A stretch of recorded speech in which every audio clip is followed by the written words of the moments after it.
All right, picture this. You're standing in an elevator, you've got 10 seconds till you reach the floor, and your ideal client turns to you, who is also in the elevator, and says, "Hi, what do you do?"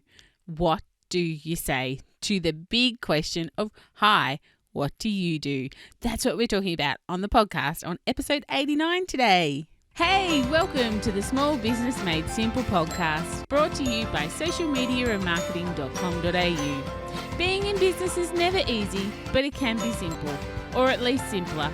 Join me, your host Jen Donovan, every week where we focus on marketing, social media, and working towards simplifying your business. You with me? Let's do this. Gonna dream it big, 'cause someone out there listening. Everyone's got a voice to give, and it's time I heard you whistling, 'cause there's no point at all, in dreaming small. Hey there, fabulous listener. Welcome to episode 89 of the Small Business Made Simple podcast. Thank you, as always, for lending me your ears today. I really appreciate you making me one of your choices, because I know you have lots of them. If you're a first-time listener, then hey, super welcome to you. If you are a awesome listener who has listened before, then hey, super welcome to you. I'm so pleased to have you here. I am, of course, the host, Jen Donovan, and it's my job via this podcast and social media and just about everywhere else that I hang out to make your business life simpler. I'm a thought leader when it comes to marketing here in Australia and a marketing strategist for small business. Why? Because seriously, we all know that business can be lonely and hard and complicated, and it's rarely easy, but it definitely should be a little bit simpler than what it is. So that is my commitment to you here on the so-called Small Business Made Simple podcast. One way that I can make your life a little bit simpler is if you join in the fun in the Like-Minded Business Owners group on Facebook. It's a really safe space to go and ask questions, interact, do some networking, and maybe even meet your next client. If you haven't joined the Like-Minded Business Owners group, then hop over to Facebook, type it in and join up. Or of course, you can come to the show notes at socialmediaandmarketing.com.au/89 and you can find the link for the Like-Minded Business Owners there. This episode is sponsored by my 30-day social media and marketing challenge. This month has closed, but we will be doing another one in October. If you're interested in up-leveling your social media and your marketing, being challenged and pushed just a wee bit, then this might be just what you're looking for. You can join the waitlist at bit.ly/Jen's waitlist. So it's bit.ly/Jen's waitlist. So maybe invest in 2020 by challenging yourself when it comes to social media and marketing. Today, as mentioned at the very start, I'm talking to you specifically about what do you want to be known for? What do you want to be famous for?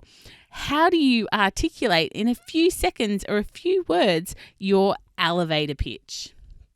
Why is it called an elevator pitch? Well, I'm pretty sure there's not much science behind it, but it's basically what can you tell someone about what you do in the time it would take to ride an elevator? Let's just say maybe in 30 seconds. But of course, we all know that online we have definitely a lot less than 30 seconds to get to our audience to tell them what we do. So your pitch, of course, because you are so time poor, needs to be memorable, interesting, succinct, and make the person who's actually listening to it curious enough to ask a question or react in a positive way. Hopefully saying something like, "Oh, wow, that's exactly what I've been looking for," or, "Oh, that's exactly the help that I need." Imagine if you could give your elevator pitch and have someone turn to you every time you gave it that said, "You're exactly what I've been looking for. Your help is exactly what I need." But you need to be articulate about what you need. You need to let your listener know who you are and what you do in this really short time frame.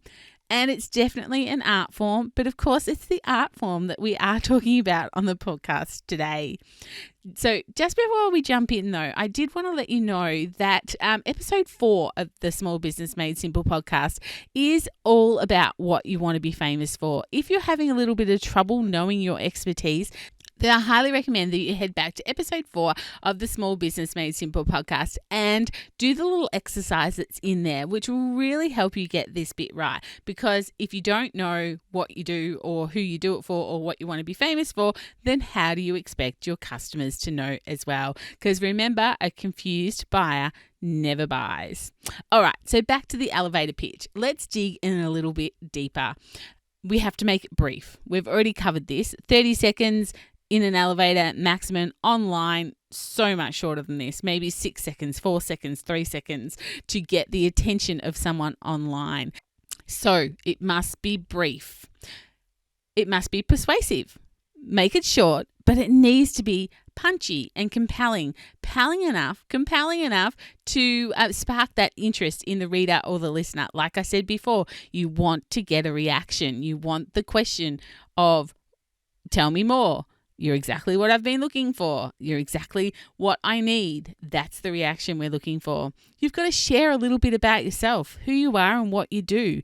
It's not time to be boastful though, but it's time to show your audience what you can do for them.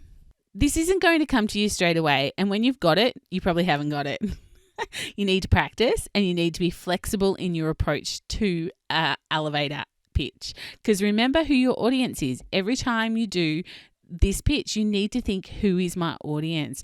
Because your audience might change. So your elevator pitch needs to change as well. So it needs to be flexible in its approach. And make sure you're speaking in the tone and the language of your buyer and your audience. If they don't know what the acronym means, don't put the acronym in your elevator pitch.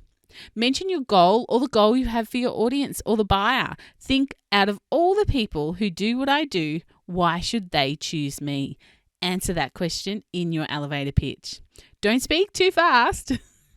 Even though you only have a few seconds, it doesn't mean that you should cram like a minute speech into 30 seconds. It still needs to sound like you, not rushed, not polished, not informal, just you, however you would speak at a barbecue. That's what it needs to sound like. Don't ramble, don't frown. And don't use one single monotone, because we will fall asleep if you do. We have to focus on what's essential. That's it. What do you need them to know? What do you need the person listening to know, like, and trust you more, to buy from you, or to engage with you further? That is what you need to get over the line. And make it, hopefully, in one compelling sentence and hook your audience.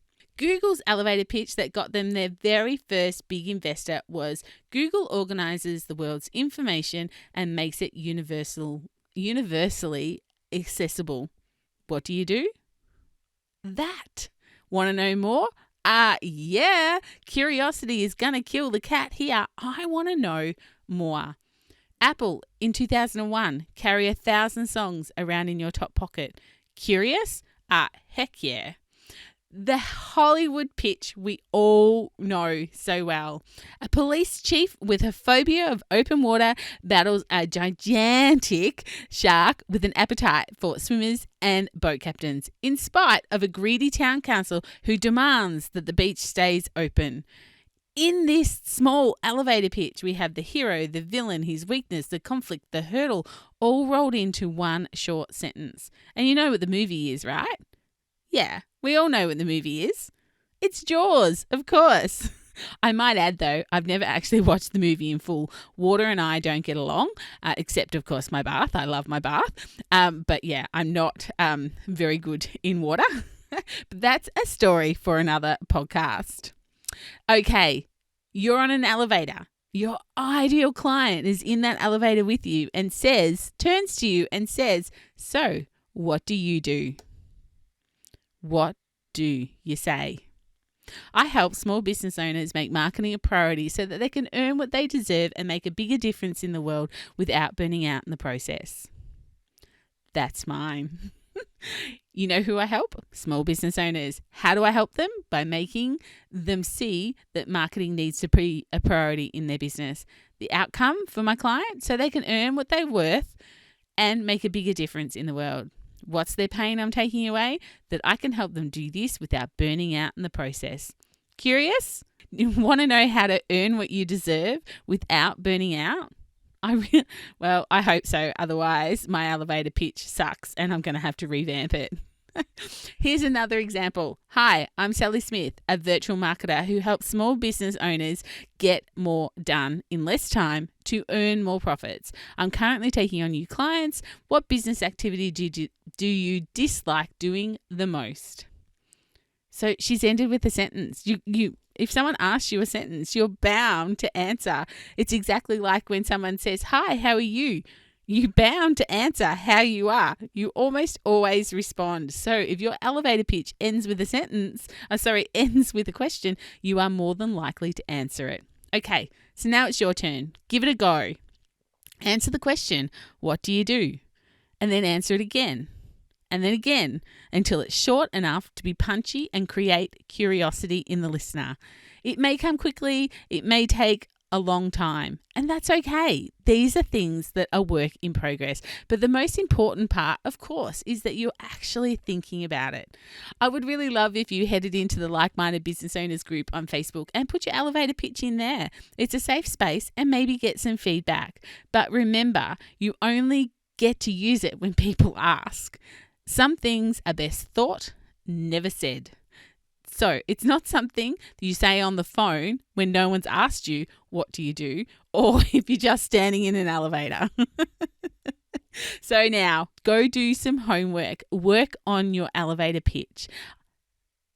Tell me in a really short sentence, what is it that you do? Pitch me. I'd love to know how you go. Head into Like-Minded Business Owners and put it there. Well, that is a really short, sharp episode for episode 89, but a really important one. We need to know what we want to be famous for, and we need to be able to say it quickly, succinctly, and on point.